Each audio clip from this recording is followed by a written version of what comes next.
मक्का deal के बाद 6 मोर्चों पर फंसा पाकिस्तान। तुर्की की सेना, सऊदी का पैसा, नहीं आएगा काम। बलूचिस्तान, खैबर पख्तूनवा में बड़ा विरोध। पिछले हफ्ते पाकिस्तान ने सऊदी अरब और तुर्की के साथ मिलकर मक्का रक्षा समझौता किया।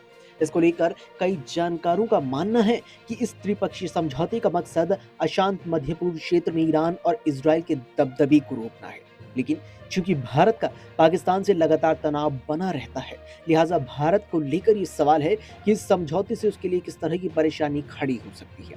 पाकिस्तान भले ईरान युद्ध में मध्यस्थता की कोशिशों के चलते हेडलाइन में बना है, लेकिन उसकी घरेलू हालात इस वक्त बेहद डराव देने वाली है।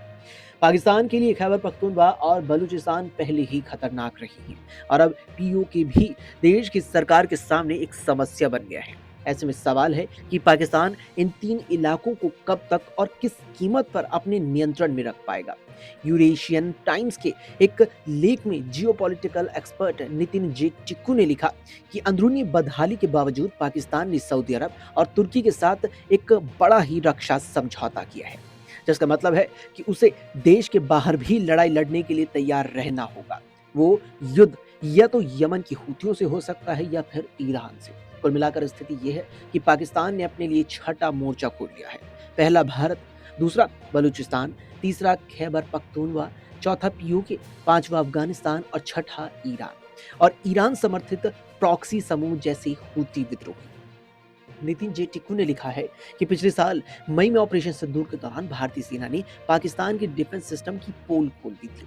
भारत ने न सिर्फ हमलों के पहले दौर में पाकिस्तानी सुरक्षा घेरे को तोड़कर कई आतंकी ठिकानों को निशाना बनाया, बल्कि सटीक हमले करके पूरे देश में पाकिस्तान के अहम सैन्य इंफ्रास्ट्रक्चर को भी नुकसान पहुंचा दिया था। सैटेलाइट तस्वीरों से पाकिस्तान में भारी नुकसान की पुष्टि हुई, जिनमें runway, hanger, command and control centre का नष्ट होना और 14 तक विमानों और जमीन पर मौजूद कई कर्मियों को नुकसान शामिल था।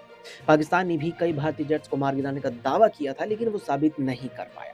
पाकिस्तान S-400 के नेतृत्व वाले भारतीय एयर डिफेंस नेटवर्क को भेजने में पूरी तरीके से उस वक्त नाकाम रहा था। नितिन जे टिकू के मुताबिक तुर्की पहले से ही नाटो का सदस्य है और मिलिट्री के मामले में शायद सबसे ताकतवर इस्लामिक देश है। अपनी सुरक्षा के लिए उसे असल में पाकिस्तान या सऊदी अरब की जरूरत ही नहीं है। तुर्की के सामने कोई लड़ाई है भी नहीं।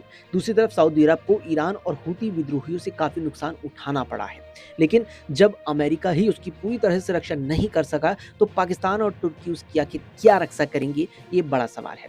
इसलिए पाकिस्तान के मामले में सबसे कमजोर स्थिति है। पाकिस्तान जो 1 साल से ज्यादा वक्त बीतने के बाद भी अपने एयरबेस की मरम्मत कर रहा है, उसके इस समझौते का मकसद भारत को एक कड़ा संदेश देना है। भारत ने देश पर किसी भी आतंकी हमले के बाद ऑपरेशन सिंदूर को फिर शुरू करने की कसम भी खा रखी है, जिससे पाकिस्तान में खौफ फैला हुआ है।